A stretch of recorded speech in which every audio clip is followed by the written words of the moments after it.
ዩቲዩብ ውስጥ ገብታችሁ የምትፈልጉትን ቪዲዮ ሰርች አድርጋችሁ እያያችሁ ልክ እንደዚህ ሰርች በምታደርጉበት ጊዜ በዚህ በቀኝ በኩል 3 ነጠብጣብ አለች እዚች ጋር ይሄንን ነክታችሁ ሰርች ፊልተርስ የሚላል ይሄንን የምንጠቀመው ስንቶቻችን ነን? በዛሬ ቪዲዮዬ ይሄንን አሳያችኋለሁ። ቪዲዮ ሰብስክራይብ እና ላይክ እያደረጋችሁ አብራችሁን ቆዩ። መጀመሪያ ደረጃ የምንፈልገውን ቪዲዮ ሰርች እናደርጋለን። ለምሳሌ እኔ አሁን ለማሳየት የዩቲዩብ ቻናል አከፋፈት የሚል ሰርች እያደረኩኝ ነው። ሰርች በማደርግበት ጊዜ የቆየውንም ያሁኑንም ሁሉንም አንድ ላይ ይዞልኝ መጥቷል ማለት ነው። ሁሉም እያሳየኝ ነው። እንደምታዩት እዚህ ጋር 1 years ago የሚል አለ፣ 2 years ago የሚል አለ፣ 10 months የሚል አለ፣ 4 months 3 years ago የሚል አለ እዚህ ጋር። ስለዚህ እኔ የዩቲዩብ ቻናል መክፈት የምፈልገው በዚህ በአዲሱ ህግ በዚህኛው ዓመት የተከፈቱ ቻናሎችን እያየሁ መክፈት የምፈልግ ከሆነ ምን አደርጋለሁ? ፊልተር አደርጋለሁ ማለት ነው። ፊልተር ማድረግ እችላለሁ። ፊልተር ለማድረግ እንዳሳየኋችሁ 3 ነጠብጣቡ ጋር ገባለሁኝ።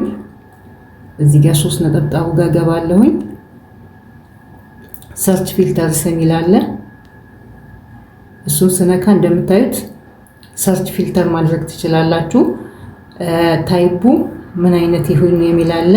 እኔ አሁን መጀመሪያ ላሳያችሁ የምፈልገው የዚህ ዓመት ቪዲዮዎች ብቻ እንዲመጡልኝ ነው የምፈልገው። ይህንን ለማድረግ አፕሎድ ዴትስ የሚለው ኤኒ ታይም ነው የሚለው። ኤኒ ታይም የሚለውን ስነካው እንደዚህ ያመጣልኛል ማለት ነው። ኤኒ ታይም፣ ቱዴይ፣ ዚስ ዊክ፣ ዚስ መንዝ እና ዚስ ይር የሚል አለ። ዚስ ይር የሚለውን በዚህ ዓመት የተከፈቱ ቻናሎችን ብቻ እንዲመጡልኝ ከፈለኩ ዚስ ይር የሚለውን እነካለሁኝ። ከዛ ከታች አፕላይ የሚል ነገር አለ። አፕላይ እለዋለሁ። አፕላይ ስለው በዚህ ዓመት ብቻ የተከፈቱ ቻናሎችን ያው እንደምታዩት 10 months 8 months እያለ ነው የሚያመጣልኝ ማለት ነው። ሌላም ነገሩ ፊልተር ማድረግ ይቻላል። ዓመተ ምህረቱ ብቻ ሳይሆን እዚህ ጋር እንገባና አሁንም ታይቡ ምን አይነት ይሁን ታይቡን መምረጥ እንችላለን።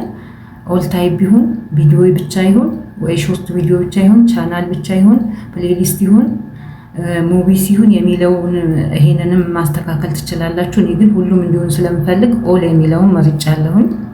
እንዲህ እያደረጋችሁ እዚህ ጋር አፕላይ አድርጋችሁ ሁሉም ነገር ማስተካከል ትችላላችሁ ማለት ነው።